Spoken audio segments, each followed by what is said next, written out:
is leukocoria. Can you see the slide? Yes, ma'am.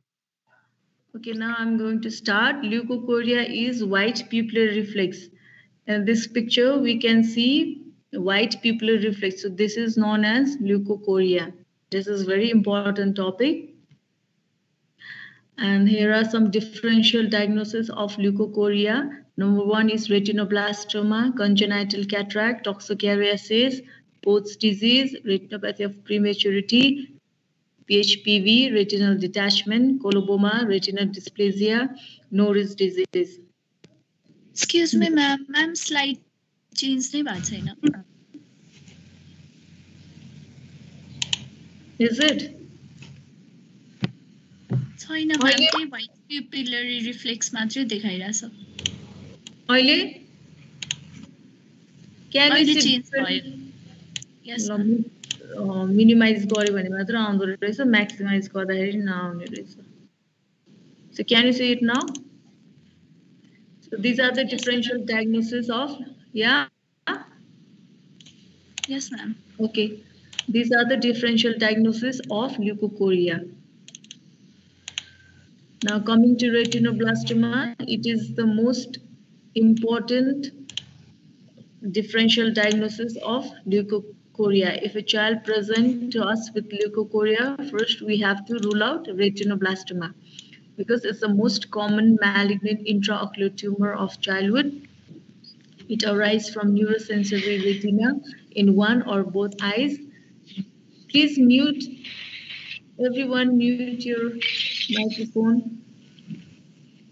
It arises from neurosensory retina in one or both eyes. Incidence is 1 in 15,000 to 1 in 20,000 live births. It may be familiar or sporadic. Familiar is bilateral, which occurs in first year of life, and sporadic is usually unilateral, which occurs in 1 to 3 years of life. It may present in adulthood also if it occur in age more than 5 years, but it's rare. And there is no sex predisposition. Bilaterally, it may occur in 25 to 30% of cases. Now coming to pathophysiology, mutation in retinoblastoma gene, tumor suppressor, which inactivates both copies of the gene.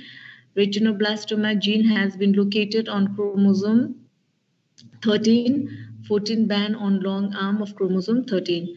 So in case of familial retinoblastoma, both copies are inactivated, but in sporadic, one copy is inactivated later after birth.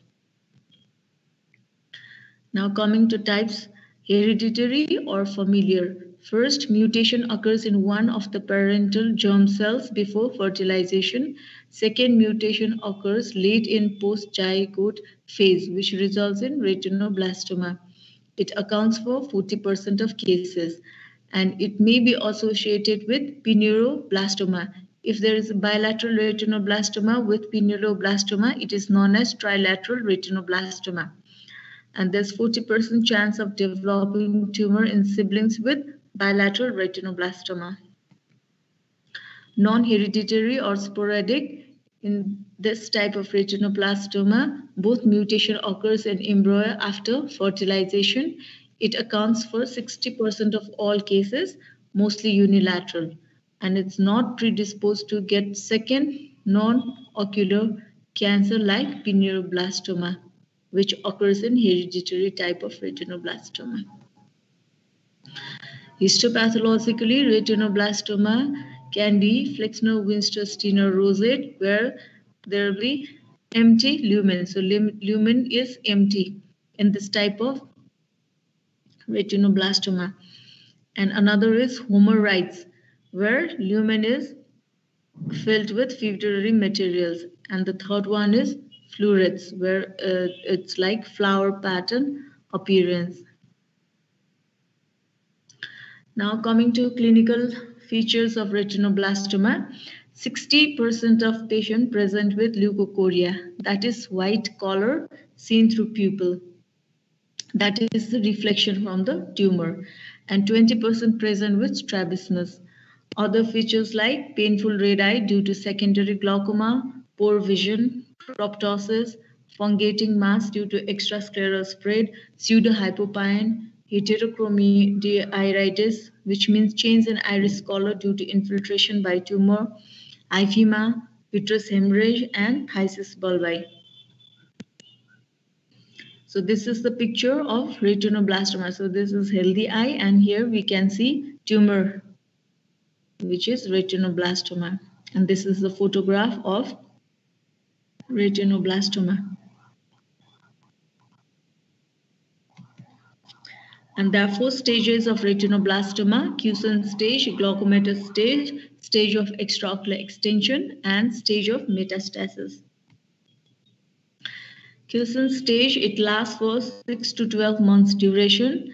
Here in early stage, patient present with leukocoria, strabismus, nystagmus, and diminution of vision. And the another stage is glaucomatous stage, where patient present with proptosis and features of anguloclosal glaucoma, like pain, congestion, corneal edema due to raised intraocular pressure, ifema, and pseudohypopyon. Pseudohypopyon means collection of tumor cells in the anterior chamber. And stage of extraocular extension, where proptosis occurs with involvement of extraocular tissue. And another final stage is stage of distance metastasis. Via 3 routes it metastasizes. Number 1 is lymphatic. Spread first occurs in preauricular lymph node. Hematogenic, involves cranial and other bones. Direct extension to optic nerve and brain. This is the picture where this is the optic nerve, and this optic nerve is invaded by this growth, retinoblastoma. Types of retinoblastoma: exophytic type and endophytic type. Exophytic means which grows outward, separating retina from choroid. It looks like cauliflower-like mass in the subretinal space. Overlying retinal vessels are dilated and tortuous. Because of this, it may lead to exudative retinal detachment. Pseudohypopyon, ifema, and vitreous hemorrhage may occur in case of exophytic type of retinoblastoma. And another is endophytic type, where it grows inward towards vitreous, breaking through internal limiting membrane. So this is the tumor which is growing towards the vitreous. It is white to cream colored mass. Occasionally, vitreous seeding may occur and enter the anterior chamber, leading to pseudohypopyon. And the most important thing is how to work up a case of retinoblastoma. So if we see a case of leukocoria, then we have to do examination under anesthesia. Both eyes need to be examined under anesthesia because by chance of bilateral is common. So examination, fundus examination under anesthesia of both eyes should be done, and then intraocular pressure should be measured, plain X-ray of orbit, ocular ultrasonography to assess the tumor size, calcification within the tumor, and CT scans to detect calcification. So this is the fundus picture of normal retina, and this is the fundus picture of retinoblastoma. And this is the B scan showing calcification. In 75% of cases, calcification is seen, and this is CT scan where calcification is seen. So this is the diagnostic sign of retinoblastoma. MRI cannot detect calcification, but it is helpful for optic nerve evaluation and detection of extraocular extension. Bone marrow aspiration is done to see for metastasis, lumbar puncture to rule out meningeal spread, and finally genetic studies is very important in case of retinoblastoma.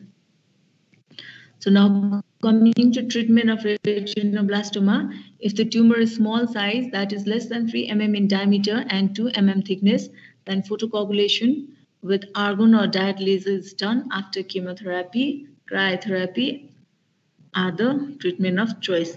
And if the tumor is of medium size, like up to 12 mm diameter and 6 mm thickness, then brachytherapy, chemotherapy, and external beam radiation are the treatment of choice.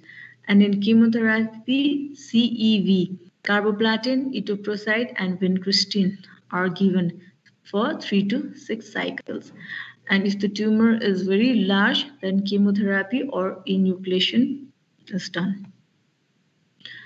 Now, what are the indications of enucleation in retinoblastoma? So if there is rubeosis, iritis, vitreous hemorrhage, or if there is involvement of optic nerve, or if chemo fails, if there is diffuse retinoblastoma, that is large tumor with poor vision, if there is high risk of recurrence, then enucleation is done. And while doing enucleation, about 12 to 15 mm of optic nerve has to be removed, because there is chance of optic nerve inversion is more. So now, if there is extraocular extension, then chemotherapy, 6 months course of CEV after enucleation is done, and external beam radiation is the treatment of choice.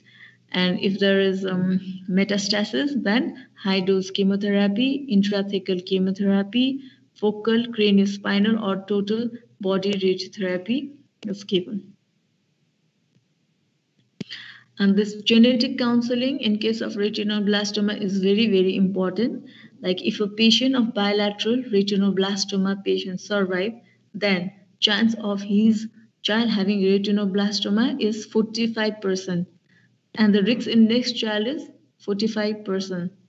And if a patient of unilateral retinoblastoma survives, then chance of his child having retinoblastoma is only 7 to 15%. If the first child is affected, then risk is 45% in next child. If the first child is unaffected, then risk in next child is about 7 to 15%. And if the parents are non-sufferer from retinoblastoma, their first child having retinoblastoma, if the first child has unilateral retinoblastoma, risk of retinoblastoma in second child is less than 1%. And if the first child had bilateral retinoblastoma, risk in second child is 5%. But if the parents are unaffected but found to be a carrier on genetic studies, then risk in children is 45%. And follow-up is very important in case of retinoblastoma because recurrence rate is very high after treatment also. So we need to follow up the child like every 2 to 8 weeks until the age of 3 years, every 6 months until the age of 5 years, and annually until the age of 10 years. Now coming to Coats disease. Coats disease is an idiopathic retinal vascular disorder. It affects young male patients unilaterally in their first or second decade of life. It can affect patients of either gender and become manifest at any age. There is no defined familial inheritance. Patient may present with decreased vision as well as strabismus or leukocoria in children. The hallmark feature is telangiectatic retinal blood vessels.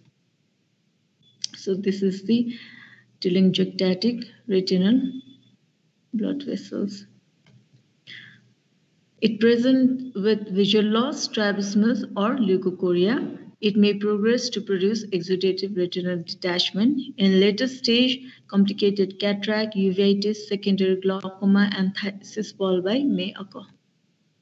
Treatment is by cryo or photocoagulation to obliterate the new vessels, and if there is retinal detachment, then RD surgery is done. Now, PHPV. It is congenital non-hereditary condition. It is unilateral. It is not associated with systemic diseases. Usually occur in microphthalmic eye.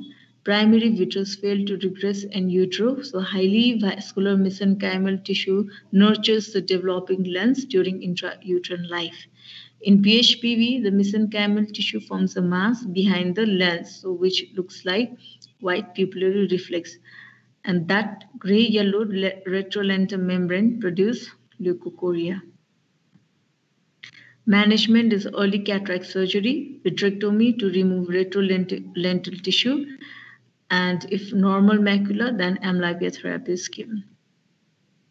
Now, next differential diagnosis of leukocoria is ROP. ROP mostly occurs in child with history of premature born, low birth weight less than 1500 gram, or prolonged oxygen therapy after birth. What happens in this case is that normal retinal vasculature is altered and abnormal neovascularization occurs, and it stops spontaneously or progress to fibrovascular proliferation, leading to vitreoretinal traction and ultimately retinal detachment. And it may be associated with intracranial hemorrhage, sepsis, and anemia. There are 5 stages of ROP. Number one stage is demarcation line, where a demarcation line is seen between vascular and avascular retina. Then stage 2 is demarcation ridge. Stage 3 is ridge with extra retinal fibrovascular proliferation. Stage 4 is subtotal RD not involving the macula, and stage 5 is subtotal RD involving the macula. Management is fundus examination under mydriasis 5 to 6 weeks after birth in high-risk cases. And if there any sign of ROP, then follow-up is needed after 2 weeks to see for progression. And if there is ROP, then laser or cryo is done to prevent RD. And if it's in stage 3 or 4 with retinal detachment, then sclerobuckling and vitrectomy is done. And complications are microphthalmos, cataract, glaucoma, and phthisis bulbi.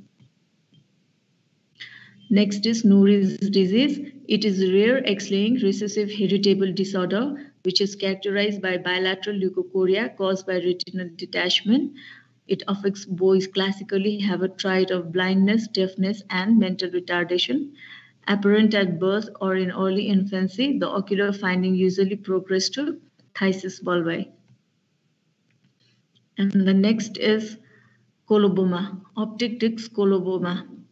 It occurs due to failure of closure of fetal fissure inferiorly. It may be isolated disc or associated chorioretinal coloboma. So this is the picture of coloboma, choroidal coloboma. Isolated disc coloboma is rare, usually sporadic.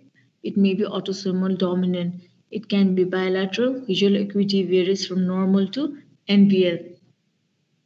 It may be associated with optic disc speed, hyaloid artery remnant, myopia, posterior lenticonus, transsphenoidal encephalocele, cardiac defects, and 7th nerve palsy. Retinochoroidal coloboma, it may be associated with coloboma of iris, aniridia, PHPV, microphthalmos, associated with CVS, CNS, and ear malformation. So, with this, I end my presentation.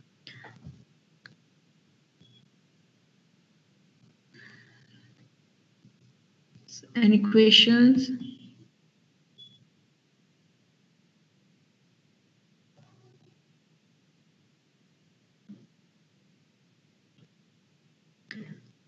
So this is very important topic. You should know what is leukocoria, differential diagnosis of leukocoria, and you should know about retinoblastoma in details, like what is retinoblastoma, types, clinical features, workup, and management. You should know about retinoblastoma in detail. Okay.